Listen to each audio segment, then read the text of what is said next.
დღეს მინდა ვისაუბრო თუ რატომ რუთულია ქართული სწავლა უცხოელებისთვის.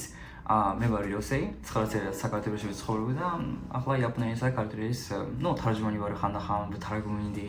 ვასწავლი იაპონურ ენას, სხვადასხვა რაღაცებს ვაკეთებ. და იცით როგორ არის პარალელურად ენათმეცნიერი ვარ და ენათმეცნიერად მინდა აგიხსნათ თუ რატომ რუთულია ქართული სწავლა.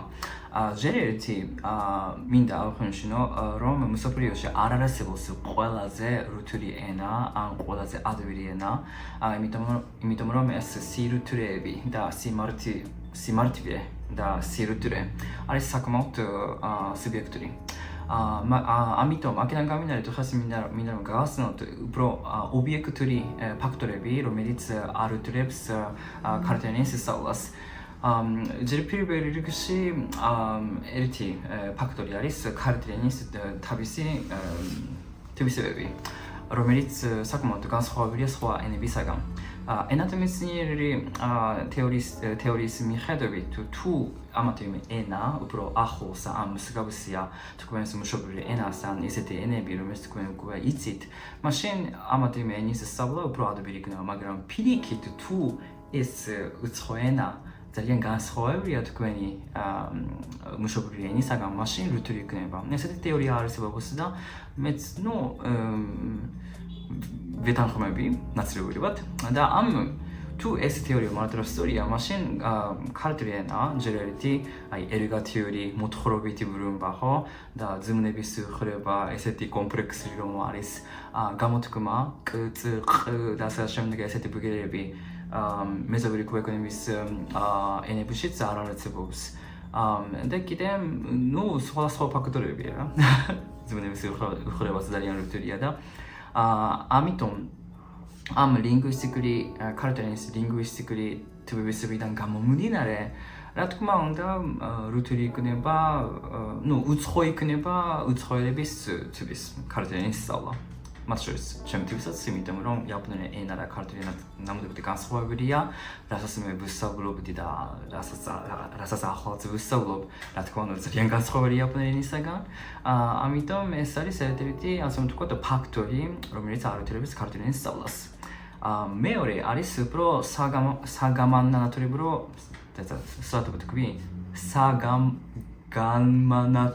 განათლების ფაქტორია რა უბრალოდ. განათლების ფაქტორი, სახელმწიფოების ნაკლებობა.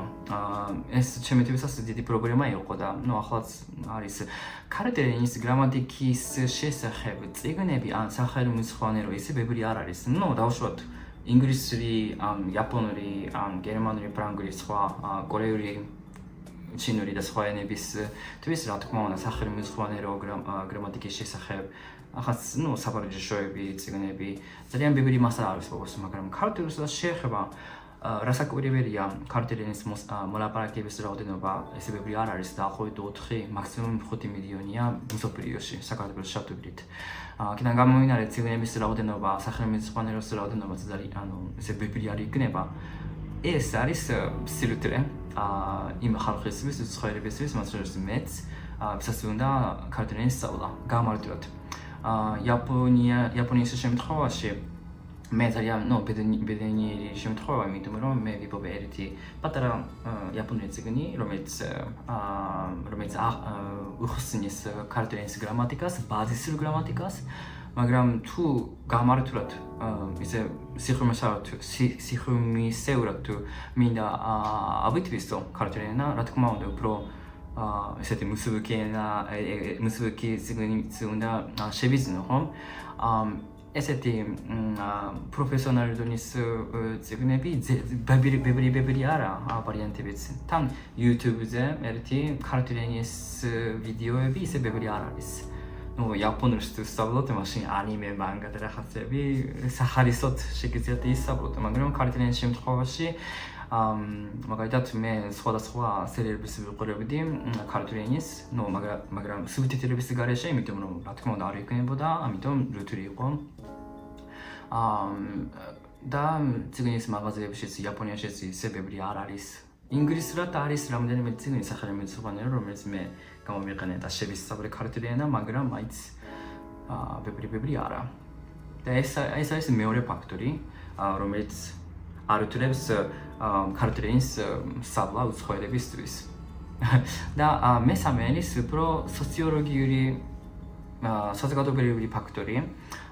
ეს არის ჩემი შემთხვევაც არის, მაგრამ საქართველოში რომ ვარ და განსაკუთრებით ესეთი გარეგანობით რომ ვარ, განსაკუთრებით დასაწყისში ხომ აქცენტით მქონდა ძალიან ძლიერი მკაფიო, ასე ვთქვათ, იაპონიის აქცენტი ქართულში, ჩემს ქართულში. სიტყვა მარაგის ბევრი არ მქონდა, ამიტომ მაღაზიებში რომ შევდივარ, ან სადმე რომ შევდივარ და ვერაპარაკები ქართულ ხალხს მიპასუხებდნენ ინგლისურად, იმიტომ რომ ჯერ ერთი, რა თქმა უნდა, ამ გარეგანობით რომ ვერაპარაკები ქართულად, ეს ცოტა უცხოა, ესეც ერთი. მეორე, რა თქმა უნდა, დასაწყისში ძალიან რთულია უცხო ენაზე ლაპარაკი. ამიტომ როდესაც მიპასუხებდნენ, რა თქმა უნდა, მე ეს კომუნიკაციაც შეიძლება გაგრძელდეს ინგლისურად, არა ქართულად, რომელიც რომის გამო დავკარგებოდი ქართლის გამოყენების შანსს. მე მგონია რომ ეს არა მარტო ჩემი შემთხვევა, არამედ კიდე სხვადასხვა უცხოელებისთვისაც მე მგონია რომ მსგავსი შემთხვევა არსებობს. რა თქმა უნდა, ქართლის ანას ვინც სწავლობს ბევრი არა, ისე ბევრი არა. ამიტომ გასაგებია რომ უცხოელები, რა თქმა უნდა, გაამარჯობა, მადლობა, გაუმარჯოს, გაიხარეთ ზმაო და ესეთი სიტყვები შეიძლება, იციან უცხოელებმაც, მაგრამ თუ რაღაც ბაზისური დიალოგი თუ პროფესიონალური დიალოგზე რომ შევდივართ, მაშინ რა თქმა უნდა გარდაუდება და მე გადადის თვითონ დიალოგი ინგლისურად ან სხვა უცხო ენაზე. ეს იმიტომ რომ თქვენ კარგად იცით ინგლისური. ესეც კარგია, მაგრამ მაინც რასაც მე ვაკეთებდი, მიუხედავად იმისა, რომ დასაწყისშიც მიპასუხებდნენ ინგლისურად, ვაგრძელებდი ქართულად პასუხს. და მე დაიწყებოდა მთლიანად ქართულად ლაპარაკი. თორემ არ მინდოდა რომ რა თქმა უნდა, ზოგიერთ შემთხვევაში ინგლისურად ველაპარაკებოდი ქართული ხალხს, მაგრამ ისე მინდოდა რომ მესწავლა და ჩემი ქართლის დონეების გამარჯვება, ამიტომ პრაქტიკა თუ იყო, ესეთი საპრაქტიკო შემთხვევა თუ იყო, მაშინ სულ ველაპარაკებოდი ქართულად. ხო და ეს არის, ასე ვთქვათ, სამი უფრო ობიექტური ფაქტორი, რომელიც ართულებს ქართლის სწავლას უცხოელებისთვის. მაგრამ იცით რა არის? პირველ რიგში ეს ლინგვისტიკური ფაქტორი, ესეც საკმაოდ ფაქიზია, იმიტომ რომ ზოგიერთი ადამიანისთვის თუ განსხვავებული ენა არის, მაშინ შეიძლება უფრო არტივი მოხდეს. ესეც ძალიან სუბიექტურია, ობიექტურიც არის და სუბიექტურიც არის. და მეორე განათლების ფაქტორი, სახელმწიფოს ნაკლებობის ფაქტორი, ესეც სხვადასხვა გამოსავალი არის, უბრალოდ უნდა შევქონათ მასალები. ჩემს YouTube-ის არხზე ესეც სხვადასხვა დავდე ინგლისურად სუბტიტრები იმისთვის, რომ უცხოელებმა შეიძლება უყურონ და რა თქმა უნდა მე native speaker არ ვარ, მაგრამ იმ იმედით რომ ჩემი ვიდეოც შეიძლება რაღაც საპრაქტიკო მასალა გავხდეს. და კიდე სხვადასხვა ვიდეო გადავიხე, ჩავწერე რაღაც ინტერვიუს ქართულად და დავდე ინგლისურად სუბტიტრები. ესეთი მასალები თუ გაიზრდება, ესეთი ვიდეოს რაოდენობა თუ გაიზრდება, მაშინ ალბათ კიდე უფრო ხელმისაწვდომი იქნება ქართლის სწავლისთვის. და მესამე, სოციოლოგიური საზოგადოებრივი ფაქტორი. მე მგონია რომ მაინც ახლა საქართველოში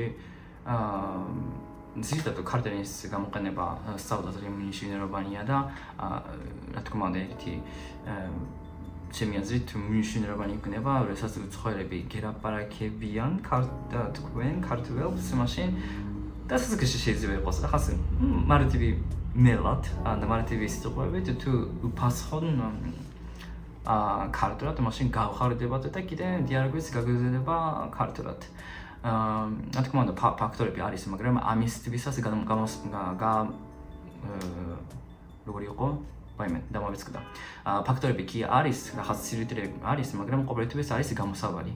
და დღეს მე მინდა მესაუბრა თუ რატომ რთულია ქართული ენის სწავლა უცხოელებისთვის და ცოტა გაგიზიარეთ ჩემი ესეთი გამოსავლები, რომელიც მე ვიფიქრე, რომ შეიძლება იყოს გამოსავალი ამ პრობლემებისთვის. ხო, ნუ ყოველ შემთხვევაში ყველაზე მნიშვნელოვანია мотиваცია და მონდომება. ხო, ანუ ქართული ენა ნუ რთულია, ასე რომ ამბობენ, მაგრამ თუ მონდომება და мотиваცია ეს არა მხოლოდ ქართული ენის შესახებ არის, არამედ მსოფლიოში არის ყველა ენის შესწავლაზე, შემიძლია ვთქვა, რომ მონდომება და мотиваცია არის ყოველდღიურად ვესაუბროთ ნებისმიერ ენის შესწავლა, ნებისმიერ საკუთრებაში შეგვიძლია ავითვისოთ. ხო და ხო, ესეთი მესეჯია რა მოკლედ. ხო და უხმესე მადლობა თქვენი ყურადღებისთვის და აბაჰი, მათანე.